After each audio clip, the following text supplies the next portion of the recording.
daghan pud ang nagapangutana mong ani si Attorney Vic Rodriguez. Dili siya among the candidates that was announced. Nabi-na-istoryahan about that. Nasa ikuan. Gusto niya mo dagan. Ambot lang. Okay ba? Kung mo na bagay yung final decision. Pero ako, masuporta ko niya. Kaya tungod, nagsugod ng maisog. Tuwa na siya dito. Until now, naalagyan po siya.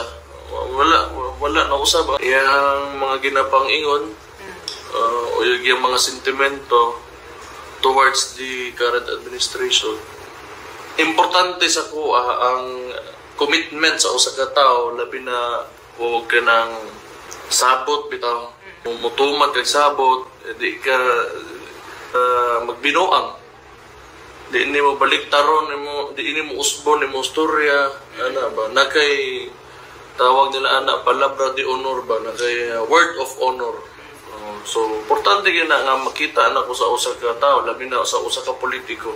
Nakita na ko sa yaha, sukad atong Enero, labi na sa ingon ani nga sitwasyon nga medyo ang atong ginastoryaan kay nagigahom ba, na power ba, na lisod po do kontraho nimo, pwede ka